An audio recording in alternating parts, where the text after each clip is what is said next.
Hello, this is Myra Elaine on the Buying Space channel. Today I'm going to open to my Bible to the part about Santa Claus. Oh, wait a minute. There's not anything in there about Santa Claus. Today is the 19th day of Advent, and it's December 18th. And I'm struggling today, folks, and my upload speeds have changed. So this might not air at the same time that it has been the prior 16 days. But that's fine. Actually, yesterday was when the upload trouble started. So happy Advent, everyone. It's the week of joy. Also, I'm going to look in here where it says something about a Christmas tree. Oh, wait, there's nothing about a Christmas tree in here. And then I'm going to look for where it says Jesus was born on December 25th. Oh, wait, it's not in here. So even if church liturgy is correct and Jesus was born on December 25th, and we're all going to get upset if somebody says that that's wrong, you also need to keep in mind that when Jesus was born, there was a Jewish calendar that his family and friends and community went by. And then there was a Roman calendar that everybody went by for taxes and other things that where they had to interact with the Romans that were an occupying force in Israel at the time. So they had two calendars. Originally, I was going to say that there wasn't even, a civic calendar during the time of Jesus, and I would have been wrong. There was a Roman calendar. However, it was 10 months and 304 days for the year. A little off from what we have today. And see, then they went to the Julian calendar. Within 100 years of Christ's death, they went to the Julian calendar. It wasn't because of Christ's death they went to the Julian calendar, but they did. And then they went to, Roman, Julian, Gregorian calendar. I believe that was in 1532. Now, that change was made by Pope Gregory. That's why it's called the 13th. That's why it's called the Gregorian calendar. And to this day, the Amish do not recognize that calendar. They're on our calendar, only they're 10 days difference. So they celebrate, a majority of them. I'm sure there are exceptions that are on our calendar now. But some of the Amish and other, old denominations, they still celebrate Christmas on what is now Epiphany, because the difference between the days between Christmas and Epiphany were the changes that Pope Gregory made. And the Amish are stubbornly Protestant. And I don't think I'll have any Amish complain in my comments because, well, they stubbornly still don't use technology. So if you're Amish and you're out there on your cell phone and I'm saying something wrong, you can correct me.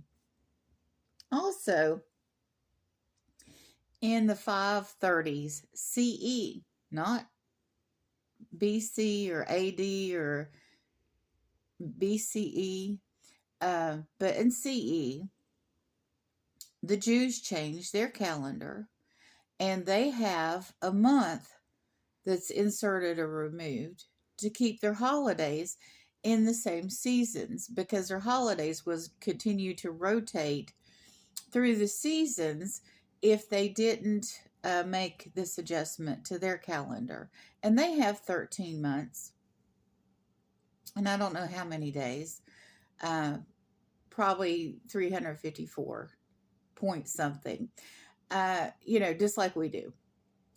They don't have a leap day, they have a leap month.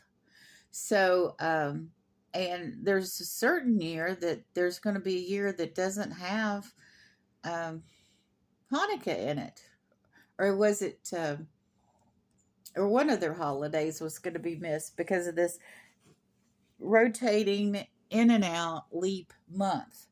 So even if you accepted that Jesus was born on December 25th, we don't know what date on our calendar December 25th would be on because of all the calendar adjustments. When Jesus was born, I'm sure Mary and Joseph were counting on a different calendar than we have now. Because the Roman calendar, when December 25th would be a different day.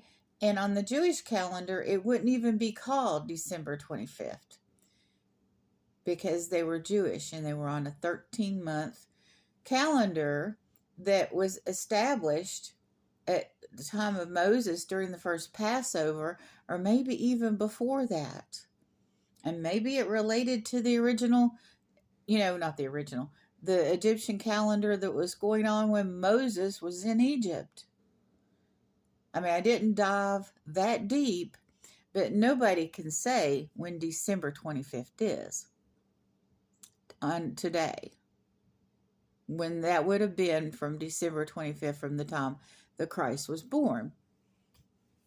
So, do we not celebrate Christmas because of all those changes? No. But if some atheist or some other Christian who wants to be accurate in what they're doing historically comes up to you and says that, you don't get defensive. Here's the dang deal. If my neighbor comes in and she's Catholic and she says, Myra, you're going to hell, you need to go talk to a priest, I'm going to be like, oh, it's really nice that you're founded in your faith, and I love it that I have a neighbor that has good morals, because the Catholics really do try to do their best morally. The majority of them. There are exceptions, like the people in the mafia, but no apologies to anybody that's in the mafia. And they're good people. And so instead of creating division between me and my Catholic neighbor, I would tell her, well, that's interesting that you have that opinion. I appreciate that you're Christian. I appreciate that you have good values. But I'm going in my own self, in my own household, do things my way. Nothing against you. But if I get all defensive and I'll say, no, neighbor, you're the one going to hell, because you are going to that priest and you're worshiping those saints and all the bad things a Protestant could say about a Catholic or the Catholic faith. I'm not going to go there. I'm just going to be like, well, that's interesting. I'm glad you're concerned about me. Isn't that wonderful? If my neighbor would come in and be concerned about me and my soul. That's how you look at it.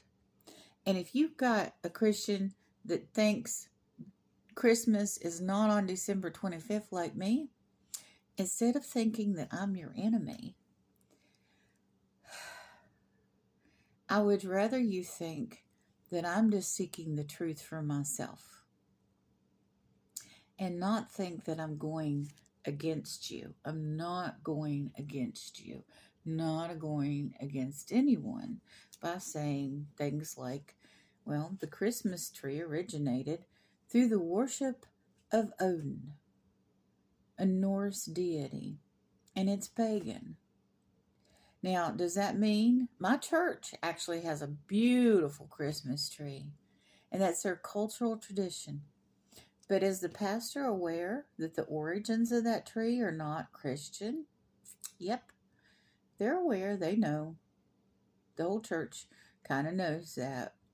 But the tree is beautiful. It's lit up. And we do symbolize it with Christ. We do symbolize it with the brightness of the holiday, and that Jesus Christ was the light of the world. But we know that the cultural tradition of the Christmas tree was merged with Christian theology and made to represent Christmas, the Christ's birth, and it's not related to it. We only ideally relate it to it.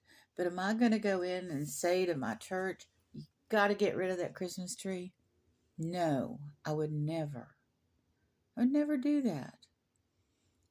So everybody has their cultural traditions, and that's fine with me. But if I